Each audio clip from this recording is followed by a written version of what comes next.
Assalamualaikum warahmatullahi wabarakatuh. Mengurai masalah waktu dan mindset guru dalam implementasi kurikulum Merdeka.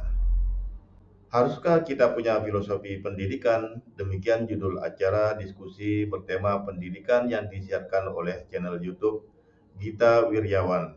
Sebagus-bagusnya guru, tapi kalau kurikulumnya tidak suportif, itu juga nggak bisa. Begitu juga sebaliknya, sebagus-bagusnya alat bantu, kalau digunakan sama orang yang nggak kompeten, juga nggak akan jadi apa-apa. Jadi yang pertama kalau menurut saya adalah kita jangan lagi berdebat mana yang lebih penting. Negara bisa kok ngerjain semuanya dalam satu waktu gitu, barengan semuanya. Yang penting, dan ini yang sangat sering tidak diperhatikan adalah memberikan waktu. Jadi kalau ditanya apa sih yang kemudian jadi masalah dalam kebijakan pendidikan kita? Waktu. Seolah-olah kurikulum dicetuskan hari ini, guru akan bisa langsung melaksanakannya besok. Tidak, bahkan penelitian menunjukkan guru itu butuh 7 tahun untuk bisa terampil menggunakan kurikulum apabila guru itu setiap hari mempelajarinya. Gitu. Jadi kalau cuma sekali pelatihan, BIMTEK, kemudian ditinggal, ya nggak 7 tahun. Gita Wirjawan selaku host dalam acara tersebut berhasil membawa diskusi menjadi menarik, hangat, dan mencerdaskan. Salah satu dari narasumber mengatakan bahwa menurut hasil penelitian, seorang guru dapat memahami implementasi sebuah kurikulum dengan baik setidaknya membutuhkan waktu kurang lebih 7 tahun. Itu pun dengan catatan ia mempelajarinya setiap hari. Lalu bagaimana dengan kurikulum Merdeka, di mana guru dituntut untuk belajar mandiri melalui platform Merdeka Mengajar, sedangkan di Kemenak melalui akun pintar. Dan pemerintah minim mengadakan sosialisasi serta pelatihan yang intensif. Apakah guru mampu menguasai dalam waktu 7 tahun? Jangan-jangan belum genap 7 tahun sudah ganti menteri dan ganti kebijakan. Ya juga ikut berganti pula kurikulumnya. Seketika terbayang pemerintahan Presiden Joko Widodo yang sebentar lagi akan berakhir. Terjadi pergantian pemerintahan kepada presiden terpilih. Kemungkinan besar Menteri Pendidikan juga akan diganti. Apakah kurikulum Merdeka juga diganti? Berikan waktu yang cukup bagi para guru untuk belajar dan berlatih guna memahami seluk-beluk kurikulum Merdeka.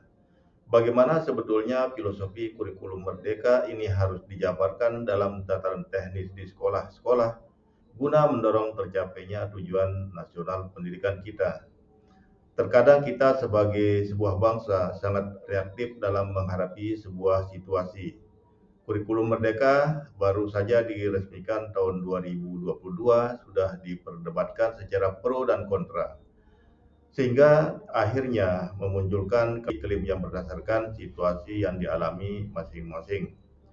Berhasil atau tidak berhasil hanya diukur dalam konteks sekolah masing-masing, tidak pada cakupan yang lebih luas, mengingat wilayah Indonesia ini sangat luas dan terbentang dari Sabang sampai Merauke. Luas wilayahnya juga dengan tingkat kesenjangan yang luar biasa.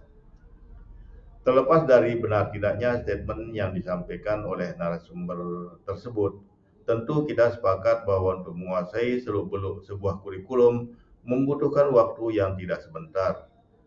Entah itu 7 tahun, 5 tahun, dan bahkan beberapa lamanya, pastinya guru membutuhkan waktu. Kurikulum adalah panduan utama bagi guru dalam merancang rencana pembelajaran. Memahami kurikulum dengan baik memungkinkan guru untuk menerjemahkan tujuan, standar, dan harapan yang ditetapkan dalam kurikulum ke dalam kegiatan pembelajaran yang bermakna bagi siswa. Oleh karena itu, penting bagi para guru untuk memberikan waktu yang cukup guna memahami seluk-beluk kurikulum, terutama dalam konteks kurikulum Merdeka yang baru saja diresmikan.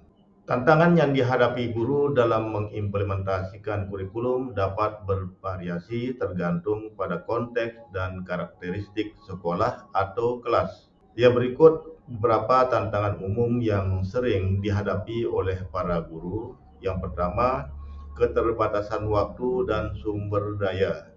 Guru sering kali menghadapi tekanan waktu yang ketat. Mereka harus menjelaskan materi pelajaran sesuai dengan jadwal yang telah ditetapkan. Selain itu, keterbatasan sumber daya seperti buku teks, perangkat teknologi, dan fasilitas kelas juga dapat mempengaruhi implementasi kurikulum. Yang kedua, kesesuaian dengan kebutuhan siswa. Setiap siswa memiliki kecepatan belajar dan gaya belajar yang berbeda. Guru perlu menyesuaikan metode pengajaran dan materi kurikulum agar sesuai dengan kebutuhan individu siswa.